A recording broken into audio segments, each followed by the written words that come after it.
కేసీఆర్తో హరీష్ రావు భేటీ. కమిషన్ నోటీసుల నేపథ్యంలో కేసీఆర్తో హరీష్ రావు భేటీ అయ్యారు. మంగళవారం సాయంత్రం 4 గంటలకు ఎర్రవెల్లిలోని ఫామ్ హౌస్కు వెళ్ళిన హరీష్ రావు కేసీఆర్తో సుదీర్ఘంగా చర్చలు జరిపినట్టు తెలిసింది.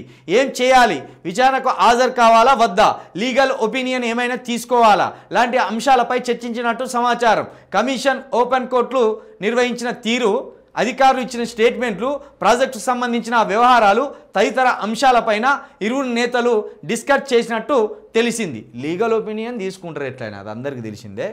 లీగల్ ఒపీనియన్ తీసుకుంటారు, కానీ విచారణకు హాజరైతే సంచలనమే. విచారణకు హాజరు కాకపోతే మరి కేసీఆర్ గారిని ప్రభుత్వం ఎట్లా తమ అనుమతి తోటి తీసుకుంటుందా, అనుమతి లేకుండా ఆయన అదుపులోకి తీసుకుంటుందా అనేది చూడాలి. మొత్తానికైతే కేసీఆర్కి ఇప్పుడు ముందు పోతే నువ్వు వెనకపోతే గొయ్యి అన్న సామెత ప్రకారం ఉన్నది. విచారణకు హాజరు కాకపోతే ఏమవుతుంది, విచారణకు హాజరైతే ఏమవుతుంది. విచారణకు హాజరైతే ఆటోమేటిక్గా ఓ విధంగా కేసీఆర్ అంటే నీ అంతా, కేసీఆర్ గటికుడు, కేసీఆర్ ఇది అన్నది ఒక్కసారి అనుమానాలు పోతాయి. కేసీఆర్ ఏం ఈ రాజ్యాంగానికి అతీతుడు ఏం కాదు, రాజ్యాంగం ప్రకారం నడుచుకోవాల్సిందే.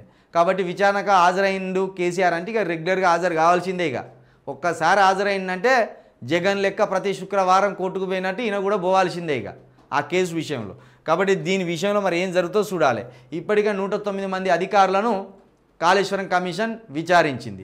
ఆ 109 మంది చెప్పిన ఆన్సర్లు కూడా కేసీఆర్, హరీష్ రావు వీళ్ళ గురించే చెప్పిండ్రు. కాబట్టి వాళ్ళని అదుపులోకి తీసుకుంటే తప్పించి అసలు నిజాలు తెలివాయి అనేది కమిషన్ యొక్క ఉద్దేశం.